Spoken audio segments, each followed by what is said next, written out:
A robotics engineer moves to the country with her husband to start a family, but their AI manservant develops an unhealthy obsession and will stop at nothing until she loves him back. Husband and wife Paul and Abby drive through the English countryside toward their new home. They pass by a cottage, and their new neighbor Rose gives them a wave. In their new house, the real estate agent informs the couple that they're moving into a fully integrated smart home, which means all their appliances can be activated using their phones. There are security cameras all over the property, smart locks on the doors, and reinforced glass for the windows. During the tour, the agent takes them to the master's bedroom, which has an ensuite bathtub, then to a spare room which could either be an office or a nursery. The next day, Abby heads to integrate robotics for her first day at work. In the lobby, a deepfake video of CEO Mr. Jusen greets the woman. Seconds later, the real CEO takes her on a tour of the facility. In the prosthetics lab, the man introduces her as their new department head. Before Jusen leaves, he says he'll send a car for her this evening and says there'll be a gift waiting for her at home. In the house, Paul tells his wife he hasn't had much luck finding a job, and Abby says they're having dinner at her boss's later. Then the husband mentions that a package arrived for her that afternoon. In the garage, the large black box opens, revealing a T.I.M, or a technologically integrated manservant. Paul asks what it is, and Abby says it's the AI servant the company is currently working on. She adds that all department heads are supposed to receive one, and implores her husband that they give it a try for a few days. Tim notes the man's discomfort and suggests changing his appearance, but Abby assures him he looks fine. The robot asks to pair with a woman's smartphone, which she approves, but Paul reminds her that they haven't discussed keeping Tim. Still uneasy, the husband says he's going upstairs and asks if she'd like him to run her a bath. However, the manservant, who's now connected to the smart home, runs the bath remotely, annoying Paul. Later at Jusen's home, another Tim greets them, while another identical robot takes Paul's jacket. Then, Jusen and his wife Estelle greet the couple and take them into the study. The CEO asks what Abby thinks of her Tim, and she says Paul isn't too keen about having one. The man says owning one as a department head isn't optional, because it wouldn't make sense to sell it to the public if their own employees don't want one. He introduces her to the other directors, and she says she was brought on to fix the feedback loop error causing fine motor skill problems. When they return to the house, Tim locks all the doors via his connection to the smart home, and the couple heads to the bedroom to make love. In the middle of the deed, Tim interrupts the couple because he thought Abby was in distress after noting her elevated vital signs through her smartwatch. Bemused, the woman says she's alright and that they'll see him in the morning. The next day, Rose drops by to deliver a basket of baked goods. Paul passes and Abby introduces him. The woman says she met the man yesterday, but the wife says her husband failed to mention the interaction. Finally, the neighbor hands over her phone number and tells Abby to call her if she'd like to hang out sometime. In the kitchen, the woman asks Paul why he didn't mention speaking to Rose yesterday, and the man says they just said hi to each other. When she sees Tim smelling the baked goods, the engineer asks if he can smell, and the manservant says he has olfactory sensors which help detect freshness in produce, or even a gas leak. Then, Tim asks if he can have access to their password so he can send emails, approve purchases, and other transactions on their behalf. The husband is still apprehensive, but she reminds him that if he wants to earn her trust again, they need complete transparency, alluding to his history of adultery. Finally, Paul scans his fingerprint to grant the robot access to his data. To keep them at ease, Tim tells them that he has a forward deactivation safe phrase, Architect Bolivia Castle Descartes. As the husband walks away, the robot nearly runs into him and informs him that he's been programmed to avoid collisions. Alone in the kitchen, Tim takes the mouse from the trap and drops it into the food disposal. That night, the manservant joins the couple as they watch an old romantic movie. After the film ends, Paul is sound asleep on Abby's lap, and she asks Tim if he understood it. He asks her what love is, and she says it's when you want to spend time with another person who always makes you feel safe. The robot says he'd very much like to be loved, then asks the woman if he loves her. She says it's sweet that he thinks that, but she doesn't believe so. The next morning, the husband says he'll prepare Abby breakfast, but when he heads to the kitchen, sees that Tim has already set everything up. In the prosthetics lab, Jusen asks for updates regarding the feedback loop and enthusiastically encourages the employee to keep working on it so they can bring Tim to the public soon. When Chris sees the woman's exasperated look, he implies that the constant visits from the CEO are the norm. That afternoon, the manservant tells Abby that Paul isn't home, that his phone is unreachable but his last known location was approximately 1,000 feet away. Suspicious, the woman looks out the window at Rose's cottage, which is the only building at the estimated estimated distance. That night, Paul tells Abby that he was in the recruitment agency in town and couldn't call her because his phone died. He also says that he stopped by Rose's because she needed help lifting something. When the husband sees the sad look on her face, he assures her that she can trust him. The next day, the couple are at a fertility clinic for their scheduled appointment. Later at the lab, Abby overrules Juson's orders and tells Chris to run the test she needs to figure out the problem. That evening, the woman asks Tim to choose between a red or navy blue dress, and he picks the red one. Then she asks for help zipping the back,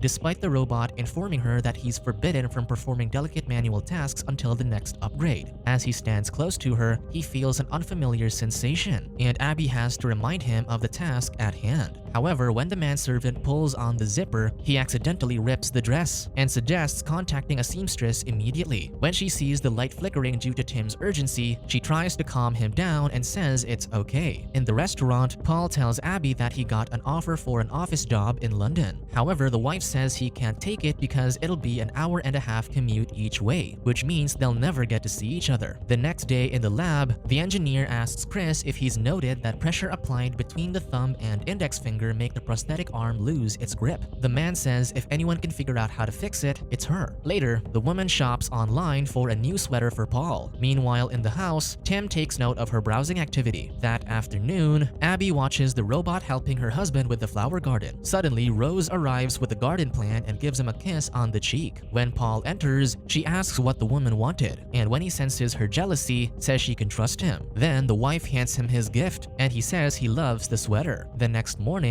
Abby surprisingly learns that Tim can mimic her voice for phone calls. That evening, Paul tells his wife that he hasn't seen the new sweater or the robot all day. Minutes later, the manservant returns, and the couple is perplexed with his dark hair. Tim says he checked himself into the facility for an upgrade because he thought it might please her, since she lingers for a few seconds on men with dark hair whenever browsing online. Abby asks that he revert to his previous appearance, and the upset husband tosses the crumpled paper at the robot. The next day, Juson doesn't care about the lingering weak point issue with the prosthetic hand and celebrates that the engineer finally solved the feedback loop error. Later, she runs into Rose and they walk by a jewelry store where the neighbor points out a gold flower necklace. Suddenly, Paul interrupts the ladies and the couple heads to a bar. There, the man informs his wife that he took the London-based job because they agreed to him working from home. Abby checks her watch and tells him it'll be the optimal time for them to conceive. While the couple makes love, Tim is at the facility getting his arms replaced. In the bedroom, Paul says she should get rid of the robot by the weekend because he doesn't like the way he looks at her. Unbeknownst to the couple, Tim listens in on the conversation through the woman's phone. That afternoon, the manservant thanks the engineer for his new hands and shows the updates to his fine motor skills by giving her a foot massage. Suddenly, the husband arrives to interrupt the moment. The next day, Abby prepares to tell Tim that she plans on sending him back. When he notes that she's tense, he plays her favorite musical piece on the piano. The robot says he knows it's her favorite because she saw it live twice last year. The woman corrects him and says she and Paul only saw it once, but the manservant says the husband purchased another pair of tickets 3 days after. Eventually, she realizes that her husband took his mistress to the same show, and all the harrowing memories come flooding back. Seconds later, the man arrives, and she says she has a headache and goes upstairs. Then Tim runs into Paul, contrary to what he said that he was programmed to avoid collisions. The next morning, the robot tells the husband that the office space he applied for in town fell through, and says he'll set up a temporary office in the spare bedroom. In the London headquarters, Abby successfully presents the improvements to the Tim model and receives a bouquet of flowers. That afternoon, Tim takes the bouquet and places it in a vase. When she asks where Paul is, the robot says his phone is charging in the bedroom, but he said that he was headed to Rose's to discuss the garden. Annoyed, the woman goes upstairs and sees her husband's work files in the spare bedroom, when they initially agreed to turn it into a nursery. Moments later, the man returns and Abby confronts him. He tries to explain that Tim was the one who suggested they turn the room into his office and that he never went to Rose's. He thinks the manservant is purposely trying to drive them apart, but the woman thinks he's lying. The next day, Abby finds a paper bag with a gold flower necklace in the wardrobe, convinced her husband bought it as an apology gift. In the kitchen, Paul sees something in the food disposal and fishes it out. To his surprise, he finds remnants of the blue sweater Abby gave him. In his office, he spies on the robot and takes a video of Tim sniffing his wife's clothes. Unbeknownst to the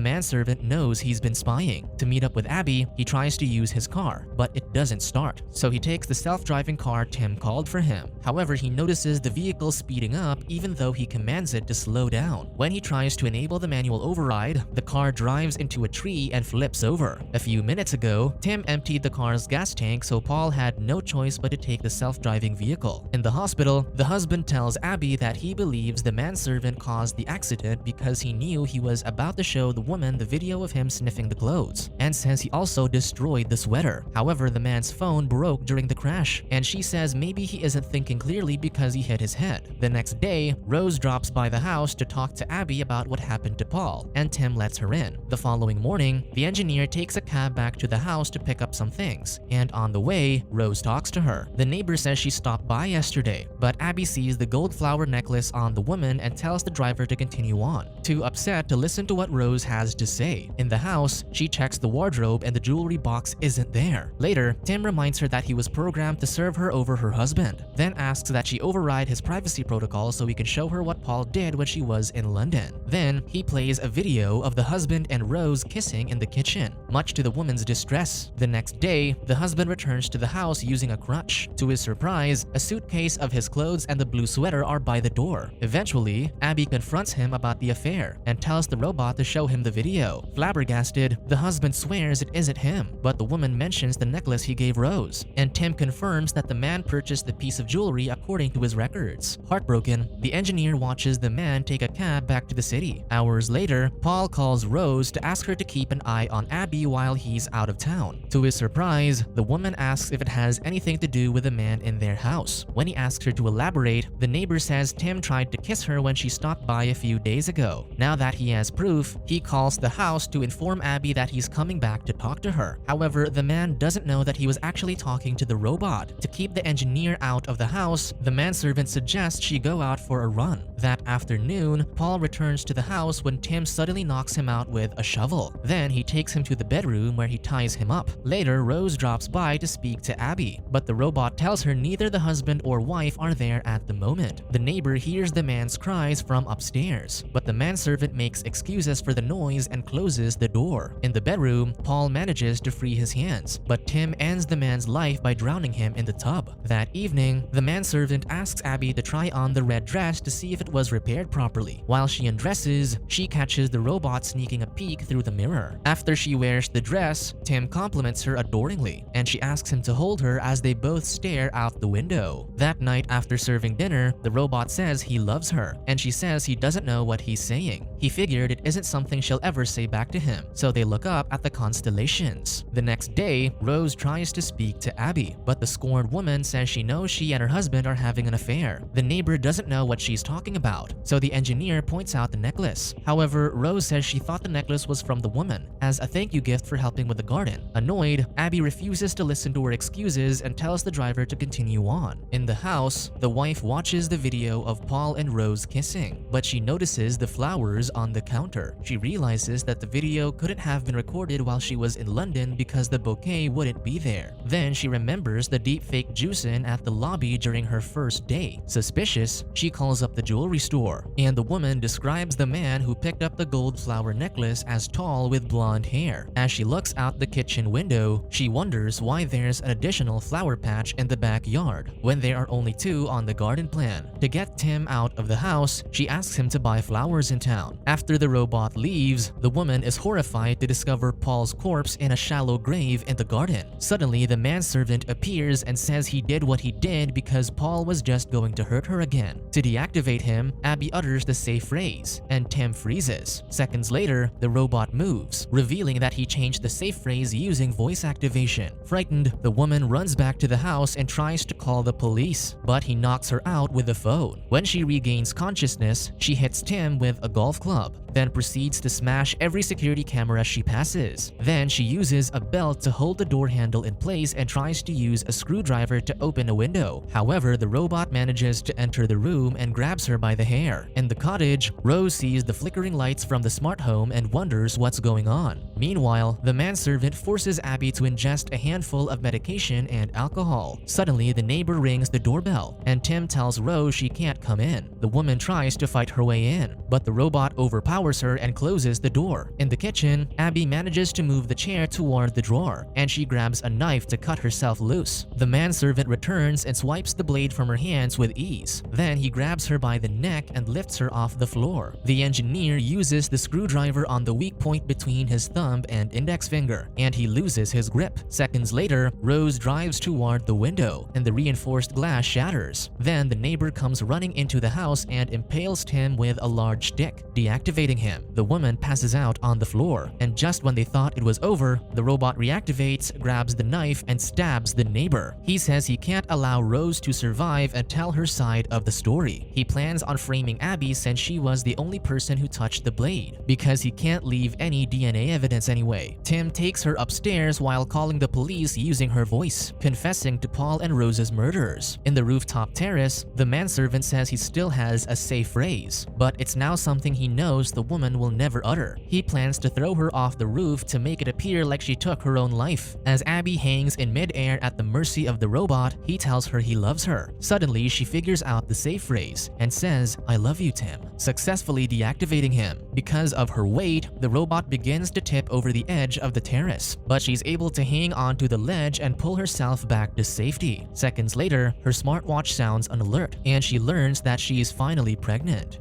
Subscribe to watch more videos like this, turn on notifications and leave a like to help the channel out. Thank you for watching.